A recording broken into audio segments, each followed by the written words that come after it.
열왕기상 8장 12절에서부터 21절까지 봅시다.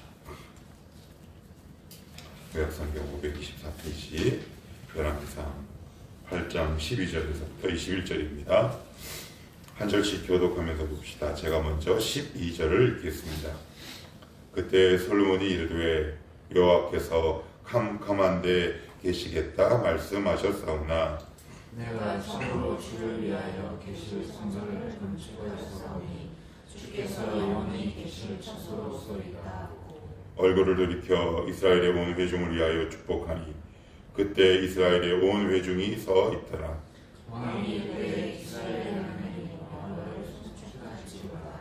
여호와께서 그의 입으로 내 아버지 다윗에게 말씀하신 것을 이제 그의 손으로 이루셨다 하시기를 내가 내 백성 이스라엘을 애굽에서 인도하여 낸 날부터 내 이름을 둘만한 집을 건축하기 위하여 이스라엘 모든 지파 가운데에서 아무 성읍도 택하지 아니하고 다만 다윗을 택하여 내 백성 이스라엘을 다스리게 하였노라 하신지라.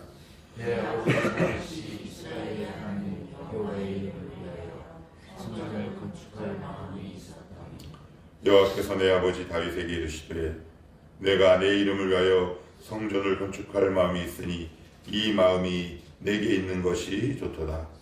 그러나 너는 그 성전을 건축하지 못할 것이요 내 몸에서 낳은 내 아들을 그가 내 이름을 위하여 성전을 건축하리라 하시니 이제 여호와께서 말씀하신 대로 이루시도다.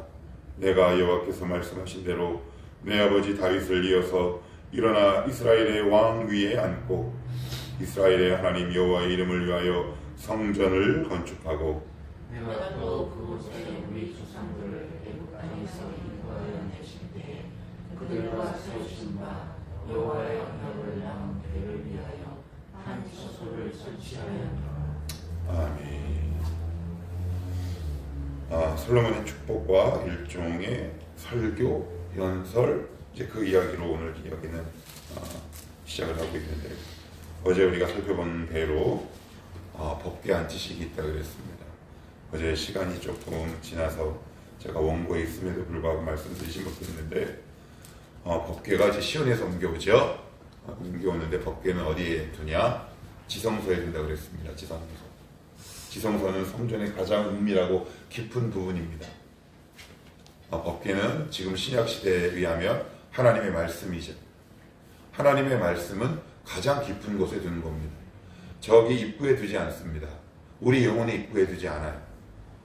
우리 가장 깊은 곳에 말씀을 두어야 말씀이 들락날락하지 않습니다. 아직도 내 영혼 가운데 말씀이 들락날락하는 건 말씀의 위치를 살펴볼 이유가 있는 겁니다. 하나님의 말씀은 내 영혼의 가장 내밀한 부분에 둬야 합니다. 그래야 그 말씀이 비로소 말씀의 역사가 일어납니다. 여러분 한번 가장 잘 영혼들을 살펴보십시오. 가장 중요하고 까칠하고 어렵고 까탈스러운 부분에 있어서 그래서 하나님은 너 정말 이 말씀이 이 영혼의 입구에 있는지 아니면 가장 내밀하고 가장 깊은 곳에 있는지 가끔 우리의 상황과 믿음을 테스트하십니다. 그래서 까칠하고 어려운 상황 가운데 우리를 맞닥뜨리게 하세요. 그런데 그건 되게 분별하기도 어렵고요. 그리고 해결하기도 어려운 것처럼 보입니다. 그런데 잊지 마십시오.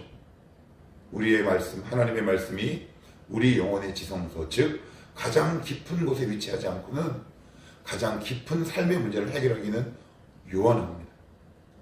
우리는 그 지점까지 가야 합니다. 근데 거의 대부분 입구에서 들락날락하죠. 저 깊은 곳에 있는 부분은 나만의 방식으로 삶을 해결해 나가기 시작합니다.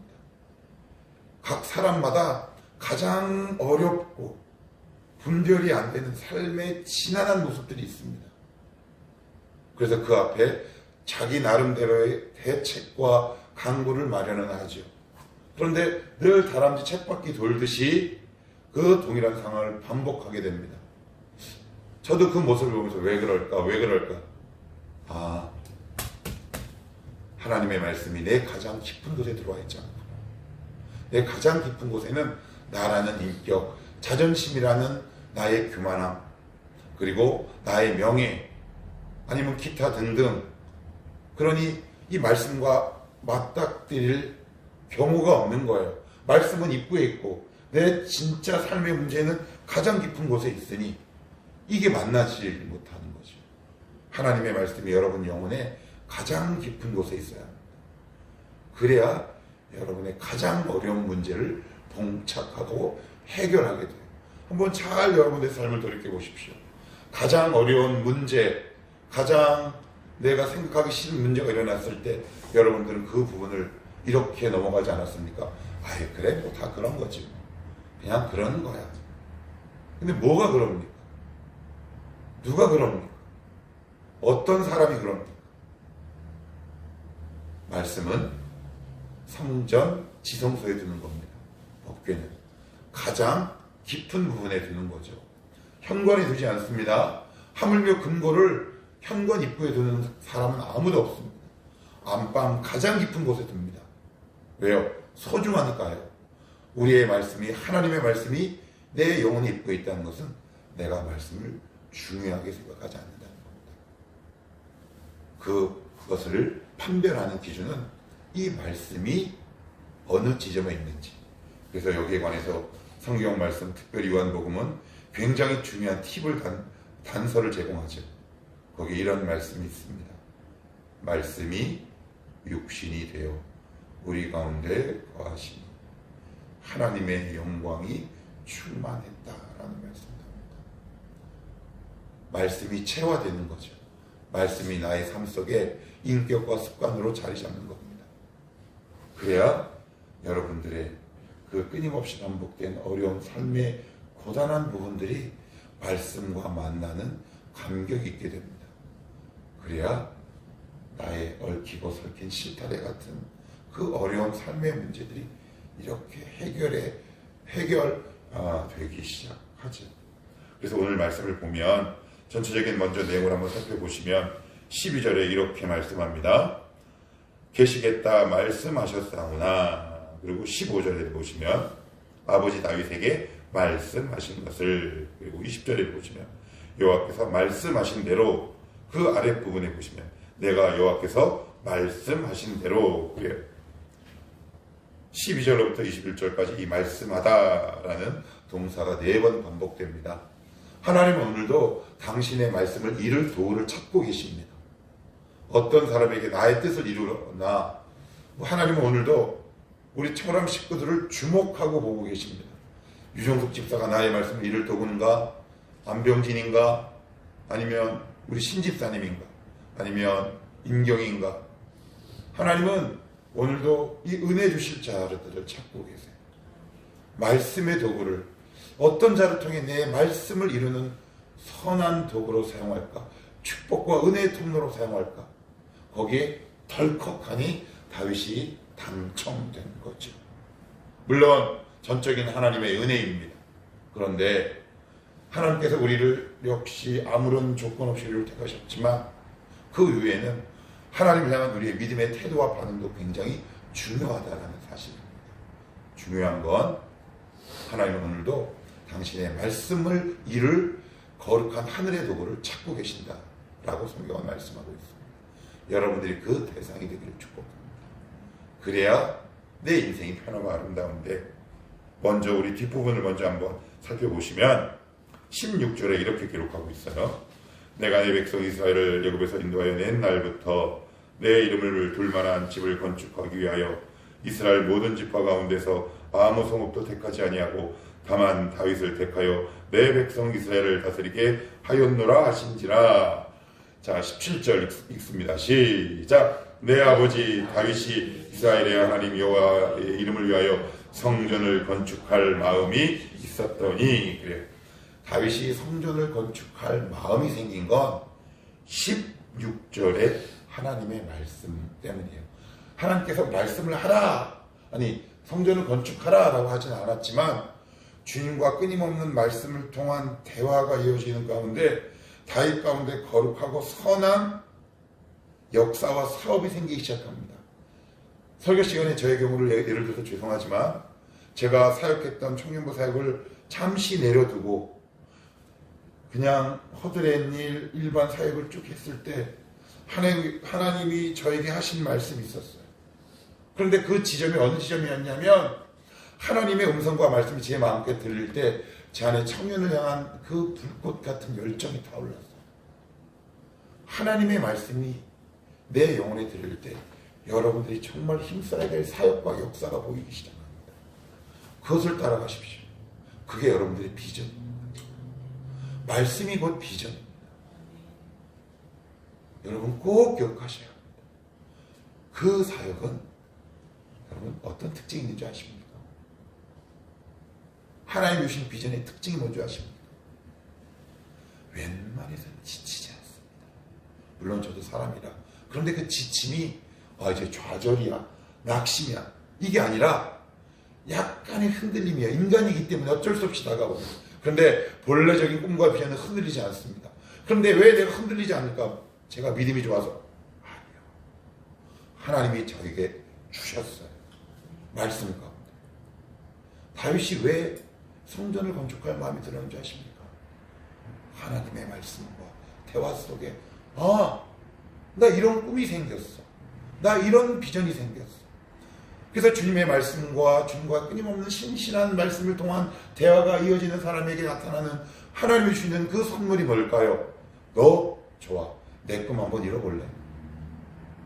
여러분 하나님을 위한 하나님의 비전이 있으십니까? 하루하루 마지못해 살아가십니까?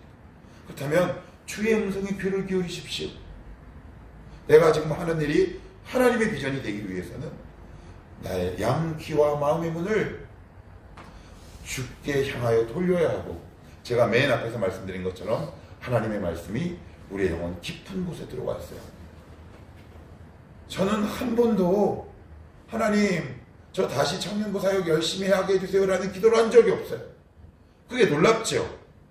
한 번도 그렇게 해본 적이 없다니까요. 그런데 어느 날 저도 모르게 막 기도하다가 왜 이렇게 청년부를 향한 왜 이렇게 열정이 이렇게 타오르지? 그런데 알았어요. 저는 제 열정인 줄 알았거든요. 그게 아니라 말씀과 주님과의 이어지는 관계 속에 하나님이 말씀이 제 영혼 가운데 식어지지 않고 꺼지지 않을 하나님과 꿈과 비전을 넣어주셨구나라는 걸 후일에 알게 됐어요. 다윗의 비전도 성전을 이루기 위한 그의 꿈도 주님의 말씀으로부터 비롯됐다는 사실을 기억하십시오. 하나님의 말씀이 여러분들의 꿈과 비전이 되기를 축복합니다. 하루하루 의미 없이 살아가는 여러분들의 삶이 있다면 잠시 내려놓으시고 정말 진지하게 하나님의 말씀에 여러분의 귀를 기울이십시오. 거기서 내가 정말 남은 인생 매진하고 투자해야 할, 내가 비로소 가야 할 길이 보입니다. 이 말을 이렇게 오해하시면 안 돼요. 그럼 다시 신학교가 그런 의미로 얘기하는 거예요. 하나님은 이 땅에 여러분들을 만드시고 지으실 때 각각의 하나님의 사명을 이루실 목들이 있거든요. 다 목들이 있어요. 저는 그 몫을 여러분들이 말씀 가운데서 발견하게 되기를 축복합니다. 그거 발견하기 전까지는요, 끊임없는 다람쥐 쳇바퀴를 돌아요. 안타깝습니다. 그게 목회자로 보이는 사람이 있단 말이에요. 그런데 끊임없이, 근데 그 말을 수용할 수 없기 때문에 말을 안 하는 것뿐이에요. 잘 한번 여러분의 삶을 더듬어 보시고 말씀에 진짜 귀를 기울이십시오. 그러면 여러분의 꿈이 보이기 시작합니다. 그럴 때 사역이 지치지 않아요. 번복, 지칠 수 있어요. 그런데 회복력이 굉장히 빠릅니다. 왜요? 하나님이 주신 비전이라, 하나님이 주신 사명이기 때문에 그렇습니다. 청년부는, 장년부 사역은 주거니 받거니가 돼요. 여러분 아세요? 장년 사역은 주거니 받거니가 돼요. 근데 청년은 일방적이에요. 일방적이에요. 쉬운 예로 어른들은 목사님 수고하셨어요 뭐 라든가, 아니면 식사 한번 대접할게요 라든가, 유치한 비유이긴 하지만 근데 청년을 뭐라 그러는 것이 아니라 아직 자라야 하잖아요. 싹이잖아요. 잘 모른다는 말이에요. 그러니까 물을 계속 부어줘야 돼요. 계속. 그러면 계속 쏟아놓다 보면 왜 안 지치겠습니까? 저도 늘 연말에는 늘 임계점에 왔었어요. 그런데 연말에 탁 되면 저도 모르게 다시 이게 다시 일어나요. 저도 희한해요. 막 열정이. 근데 그때는 저의 믿음이 좋은 줄 알았어요. 그게 아니었어요. 너 이곳에서 이루어야 할 너의 비전과 꿈이야. 한 번은 설교 중에 예배 중에 찬송이가 물어보더라고. 목사님의 비전은 뭐세요? 나는 너희가 나의 비전이다. 지금 나의 비전은 여러분입니다. 지금 저희 비전은 청년입니다. 그것을 발견하시면 여러분들 사역에 힘이 생기십니다. 이걸 발견할 수 있게 되기를 축복합니다. 그래야 기쁨이 넘칩니다. 자, 몇 구절만 더 보고 마칩시다. 12절.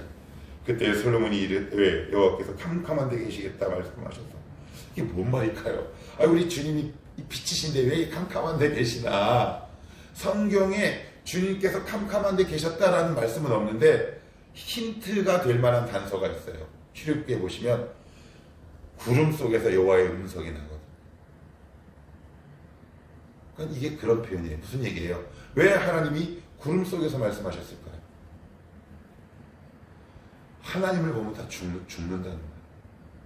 우리가 하나님을 지금 딱 만나면요 다 죽어요. 존재 자체가 소멸되어 버린답니다. 그러니까 여기서 캄캄한 데 계시겠다는 것은 누가 보기에 캄캄한데? 인간이 보기에 캄캄한데 그래야 그 캄캄 때문에 주님을 바로 보지 않을 수 있으니까. 그러니까 이 캄캄한 데에 계신 건 누구를 위한 배려입니까? 저와 여러분을 위한 배려예요. 하나님 나타내 보여주시옵소서. 때로는 거절이 내가 기도한 대로 나의 바라는 대로 온전히 실상으로 나타나지 않는 것이 때로는 은혜일 때가 있다는 거지요. 그래 내가 너 보여줄게 하면 우린 죽습니다. 그런데 여러분들이 기도한 제목대로 다 이루어지면 여러분들 행복할 것 같습니까? 때로는 그 기도 제목이 이루어질 때 내가 죽는 경우도 생깁니다.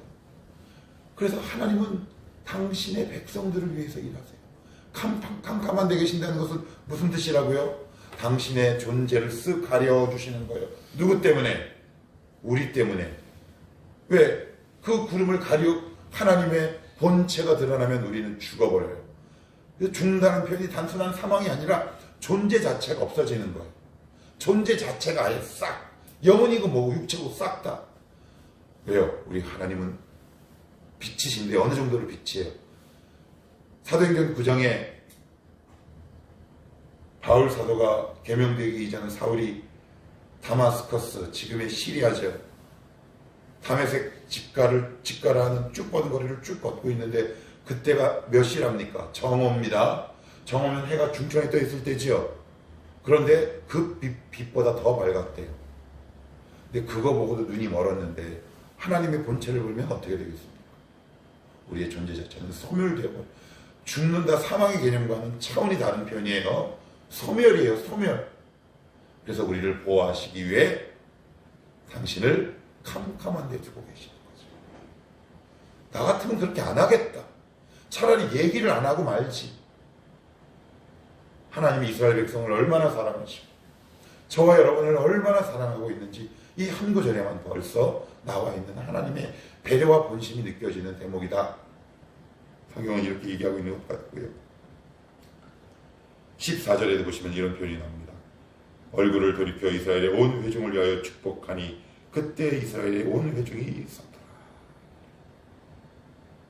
13절에 이어서 드디어 솔로몬이 갑자기 얼굴을 돌이켜서 회중을 향해 우리 어제 봤죠? 온 이스라엘 백성이 덮개 앉으시게 쫙 모였어요. 그리고 나서 백성들을 향해 축복을 합니다.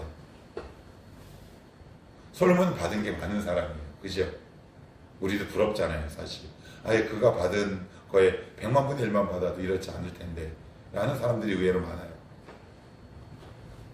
그 부분은 나중에 얘기하기로 하고요. 중요한 건 솔로몬이 그 백성들을 향해 축복했다라는 사실입니다. 이건 단순히 이런 말이 아니에요. 너도 축복해, 그런 의미가 아니라 솔로몬이 백성들을 향하여 축복을 딱 하니까 어떤 일이 생기느냐, 온 회중이 서 있었어요. 솔로몬은 지금 어떤 마음으로 축복하냐면, 하나님, 제가 받은 복이 너무 큽니다. 하나님, 저들에게도 나눠주시옵소서. 하나님의 은혜를 받은 사람의 특징이 뭔지 아십니까? 첫째는 자족이에요. 자족. 나에게 주신 은혜가 너무 큽니다. 이 은혜 저 사람에게도 주십시오. 그래서 은혜에 깊이 있는 사람은 영적 빈곤에 웬만해서는 허덕이지 않는 것이죠. 그래서 이런 말씀이 있어요. 잠언서에 다고 하는도다. 그게 무슨 얘기냐? 주세요 주세요만 하는도다. 베풀 줄 모르는 자로다. 은혜가 어떤 사람이 받은 사람입니까? 하나님, 저에게 베푸신 은혜가 너무 감사합니다. 그래서 저 나누는 삶 살겠습니다. 있어서 나눈다고요? 여러분 받으시면 나누실래요? 하나님의 은혜가 정말 들어간 사람은 자족합니다. 이게 그런 의미입니다. 하나님, 저 백성 축복하옵소서. 은혜 받은 사람은 축복합니다. 그래서 축복은 높은 사람이 낮은 사람에게 하는 것이 축복이라고 그랬습니다. 받은 사람이 없는 사람에게 주는 것이 축복입니다. 그게 성경이 말하는 축복의 원래의 의미예요. 나누겠다는 결단의 표시인 동시에, 하나님, 저도 잘되게 해주십시오. 이 고백이 어떻게 나올 수 있겠습니까? 저에게 준 은혜에 만족할 때 나올 수 있는 행동 아닙니까? 그래서 은혜의 끝은 축복으로 끝나는 겁니다. 여러분들이 많이 축복할 수 있게 되기를 축복합니다.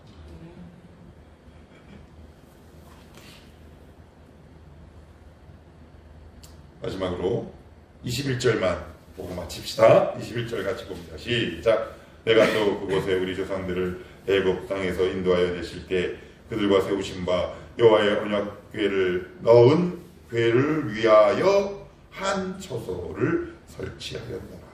그러니까 성전의 용도가 뭐래요? 여호와의 언약궤를 넣은 궤를 위한 장소입니다. 장소. 그러니까 이거를 조금 쉽게 풀면 뭐예요? 에베소서 이런 말씀이 있어요. 그가 거하시기 위해 너희가 성전으로 지어져 간다. 예수님이 말씀이시잖아요. 솔로몬이 반드시 기억해야 하고 이스라엘 백성이 반드시 기억해야 할 성전의 가장 궁극적인 용도, 말씀을 위한 처소랍니다. 여러분의 하나님이 우리 은혜 주셨어요. 너가 왜 성전인 줄 아냐? 말씀 대신 예수 그리스도가 계시기 때문에 그래요. 진짜 성전의 본래 목적은 말씀을 두기 위한 겁니다. 여러분, 하나님의 말씀을 여러분 마음에 두시겠습니까? 영혼 깊은 곳에 두시겠습니까? 아니면 입구에 두시겠습니까? 아니면 들락날락하는 뜨내기처럼 말씀을 대화하시겠습니까? 여러분의 지난 삶을 한번 돌아보십시오. 나의 삶이 왜 이렇게 비난하고 빈곤했는지 말씀이 우리의 영혼의 문 밖에 있었습니다. 내 인생은 나를 위한 나의 처소였습니다. 내 욕심을 위한 나의 처소였습니다.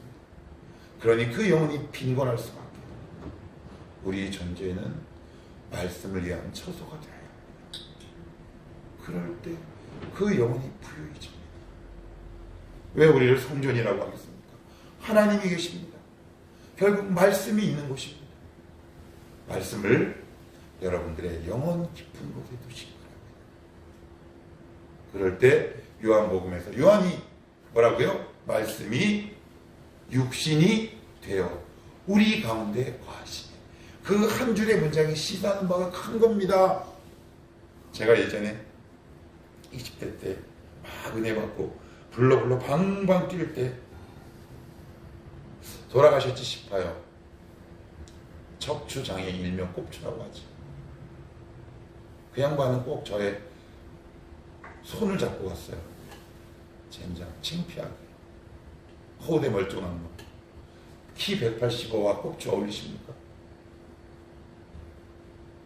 양쪽에 한쪽은 이영호 권사님, 한쪽은 꼽추 권사님. 그냥 얼마나 창피했는지. 근데 어느 날은 기도원 1년 동안 했을 때 김정은 사님 저를 탁 보더니 그러는 거예요. 말씀이 육신이 되라 이 자식아. 지금 깨닫습니다. 그 말씀의 본래의 의미를. 말씀이 영혼 깊은 곳에 두라. 그 말씀이 여러분들의 삶 속에다 진짜 체화되고 삶으로 구현될 때 여러분의 인생은 복받은 줄로 믿습니다. 그런 가문이 되기를 축복하고, 그런 부모가 되기를 축복하고, 그런 자녀가 되기를 축복하고, 그런 성도가 되기를 살아계신 예수의 이름으로 축복합니다.